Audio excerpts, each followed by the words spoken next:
On Business Incorporated today, Zambia gets IMF bailout, marking progress for G20 debt plan. And Kenya's inflation hits 8.5% in August as high food prices persist.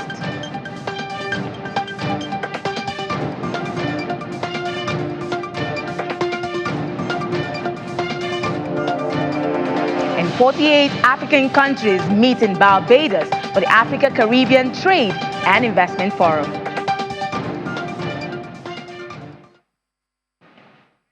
Hello and welcome to the program. I'm Will Ibang. We begin with market numbers from Africa, where major equities were in the red at intraday. Nigeria's NGX was the only gainer. It was up 0.15%. In South Africa's JSE tumbled at intraday 1.67%.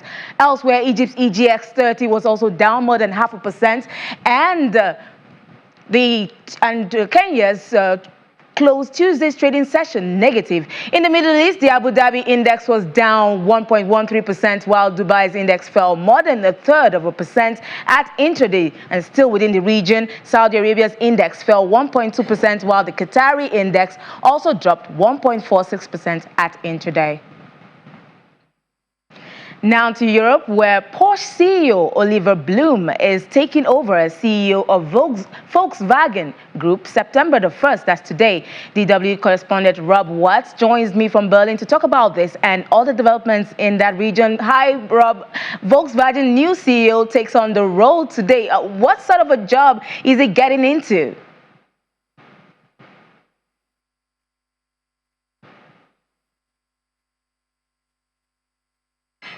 Oliver Blume takes the wheel, so to speak, during tough economic times, and he'll also be hoping to draw a line under a turbulent 4 years at Volkswagen under his predecessor, Herbert Diess. Diess was seen as a bit of a live wire. He could also be rather divisive and ultimately lost the confidence of VW's main shareholders, the Porsche Piech family.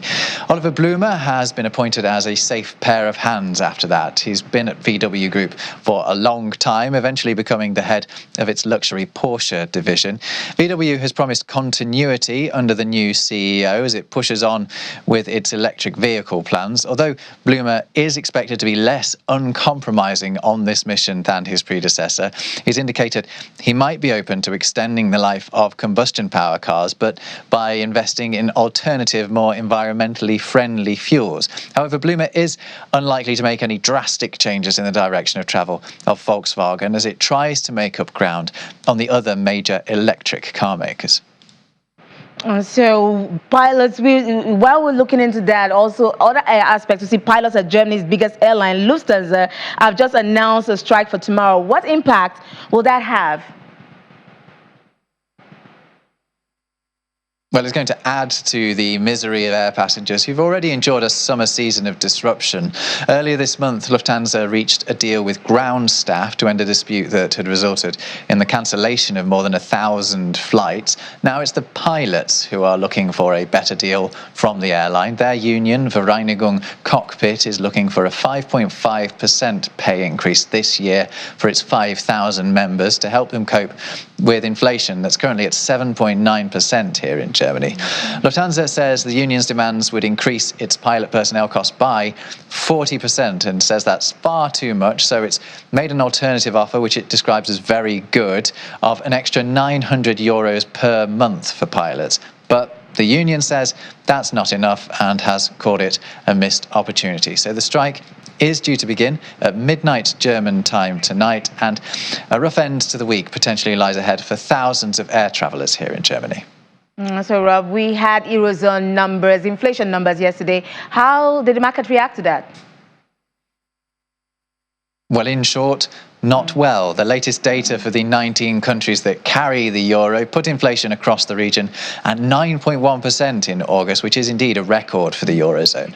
Soaring energy prices as a knock-on effect of the war in Ukraine continue to be the main driver, along with rising food costs. After the figure was published, indexes in Frankfurt, London and Paris all dropped, Why? Because inflation appears to be only moving in one direction in Europe, that's upwards, and the record figure only served to reinforce the expectation now that the European Central Bank will hike interest rates next week. Investors are anticipating a rise in the base rate of 0.75 percentage points. That's a concern for European businesses because many countries are already heading for a recession, and that can only be exacerbated by high interest rates and the impact that has on reducing consumer spending and curtailing the borrowing that businesses need to grow.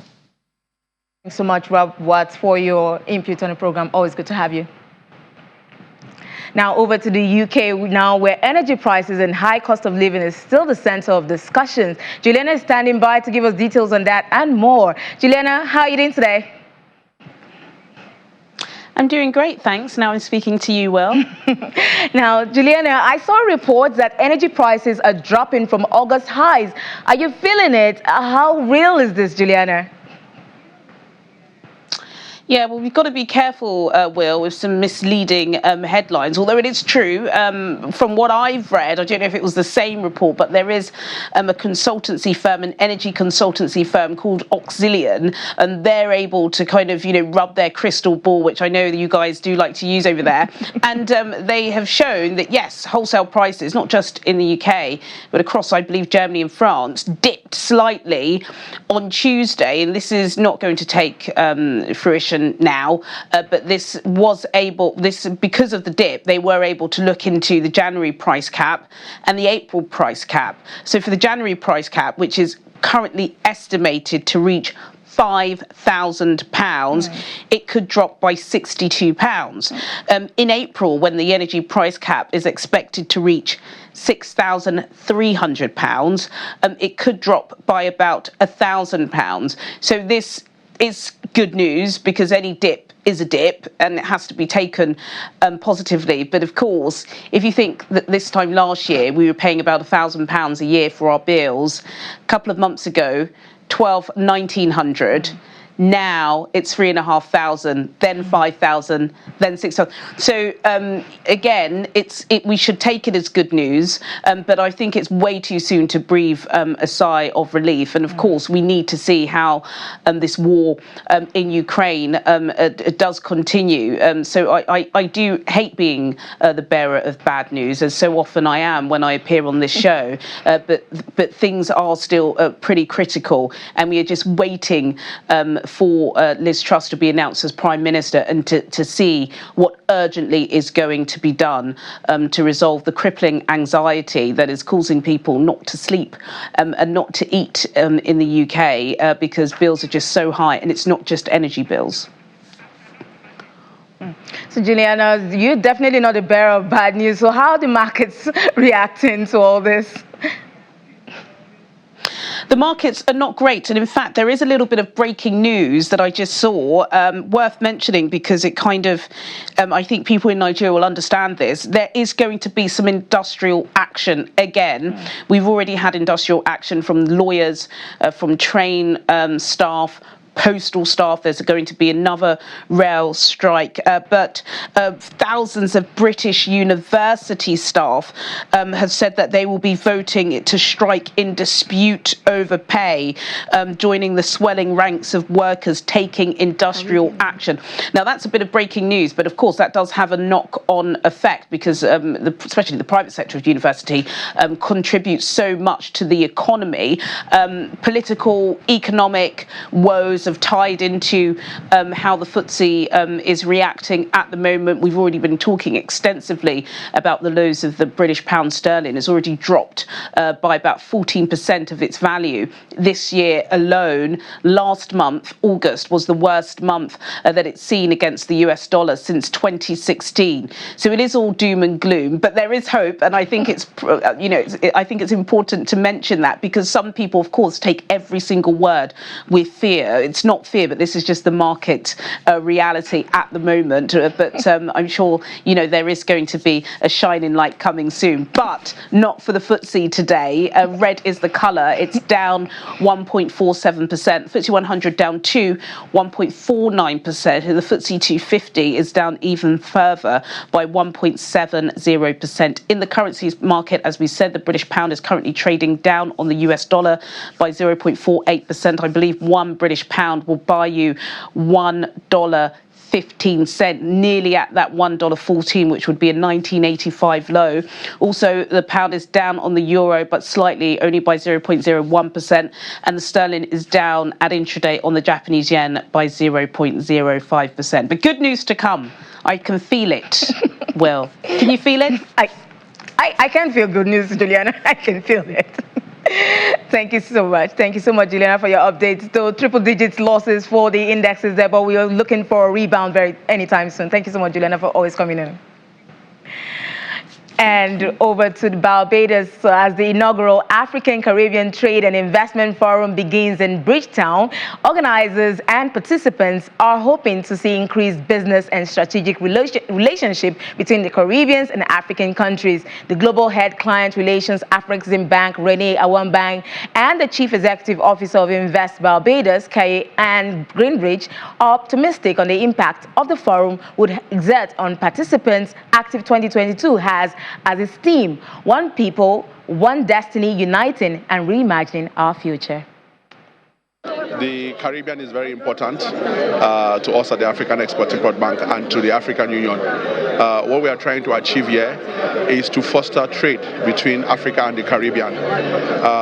We have a long history with the Caribbeans. We see them as part of our African continent. The objective of the Afro-Exim Bank Caribbean Trade Investment Forum is actually to identify business linkages between Africa and the Caribbean, to try to build a platform of trade, to try to look at investments between Africa, to look at intra-regional trade between Africa and the Caribbean.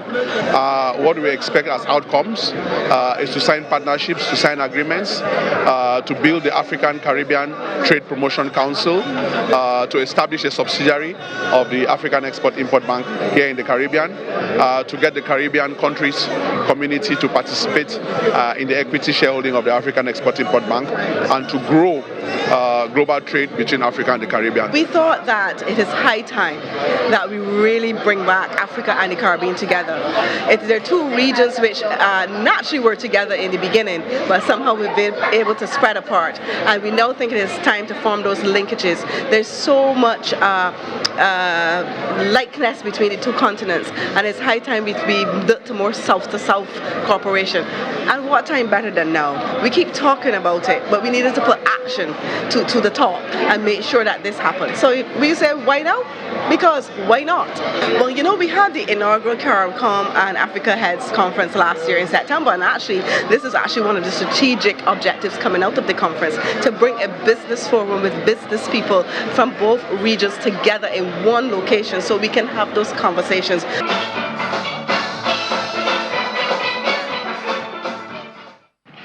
Nice time there. Next, commodities market update, and that's in a moment. This is Business Incorporated. Just stay with us.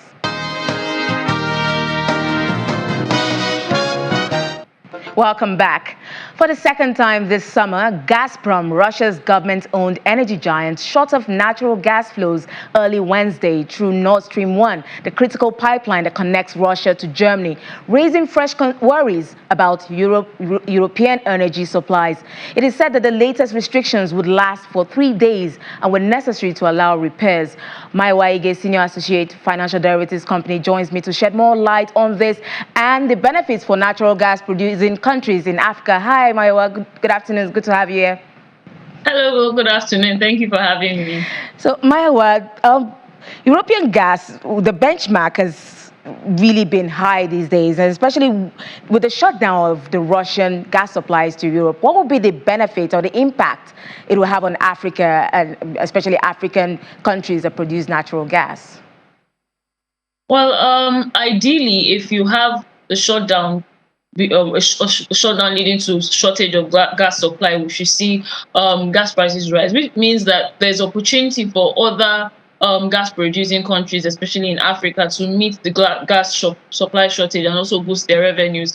However, first we need to consider that ideally this shutdown is expected to be temporary, even though there have been two risks identified that could arise from the shutdown if Russia decides that falsely claims that it cannot reopen the Nord Stream due to technical issues, or if it further reduces its gas supply. However, countries like Nigeria that have large untapped gas reserves, it could be an opportunity if we solve the challenges plaguing our own space. So it just presents an opportunity to other gas producing countries to actually increase their revenue and export earnings from the issue on ground. So natural gas, the commodity has jumped up to a 14-year high this year alone. And what is the benefit of this substantial price increase of natural gas to Nigeria especially? For Nigeria, technically, there's been no benefit so far, right? If you look at Nigeria, for instance, we still depend on importation of gas. About 55 to 70% of the cooking gas consumed locally is imported, right? And then we have untapped gas reserves of about 200 trillion cubic meter of gas, but we only produce about 1.7 trillion, right? And so for us to increase our production capacity and also take advantage of the surging gas prices globally, we need to address challenges plaguing our gas production in Nigeria. And some of these challenges include: one, we have infrastructure deficits. It's the same thing plaguing the crude oil space. Number two, we have underinvestment in the sector. Three, we say unfriendly or non-cost reflective pricing regime that doesn't provide enough incentive to get investors to come into the space. Three, we have lack of finance. And four, we have imposition of heavy taxes on the gas value chain. So these challenges are actually limiting or hindering our ability or impacting our ability to actually increase our production of gas. So Nigeria is more of a gas producing country than oil producing country. At what point, at what time, when in the future are we going to see the impact or the effect or the reflection of this capacity or production capacity on the economy, on our export earnings? First and foremost, for us to increase our earnings, we need to increase our production. Earnings revenue is a factor of price and quantity. We can't control price, but we can control our production. And so it still goes back to the earlier question. The challenges plaguing the sector need to be addressed. That's the only way we can increase our production capacity and have export earnings that actually reflect the gas reserves that we have as a nation. Already we have the newly enacted Petroleum Industry Act and then the government's Decade of Gas Initiative, which have provisions such as the establishment of government fund to finance private sector through equity partnership. We have 10-year tax holidays. These provisions of this act and this initiative in general actually have the potential to solve the challenges plaguing the space, provided that these initiatives are well implemented. Thanks so much, Mayowa, for the update from that space. Mayowa Ige, Senior Associate, Financial Derivatives Company. It's good to always have you on the program. Moving on to other stories now, Zambia has won International Monetary Fund Board IMF approval for a $1.3 billion support package, an important step towards the nation's restructuring its debt and a boost for the global effort to help indebted developing countries. According to the IMF, the 38-month extended credit facility is based on Zambia's homegrown economic reform plan that aims to restore macroeconomic stability and foster higher, more resilient and more inclusive growth. The international lender adds that the program will also catalyze much-needed financial support from development partners, enabling an immediate disbursement equivalent to about $185 million. Zambia, Africa's second biggest copper producer, became the continent's first pandemic-era sovereign defaulter in 2020, and the government's trying to finalize negotiations to revamp external liabilities that grew to $17.3 billion by the end of last year. Now, Kenya's inflation has accelerated to a record high in August amid a continued increase in the cost of food, fuel, and housing, even as economic uncertainties loom on the next head of government. Monthly inflation data by the Kenya National Bureau of Statistics, KNSB, shows the country's overall rate of inflation in August stood at 8.5% compared to 8.3% in July. The rate of inflation has remained in breach of the government's target of 2.5 to 7.5%. The rise in inflation was mainly due to increase in prices of commodities under food and non-alcoholic beverage, transport and housing, water, electricity, gas, and other fuels.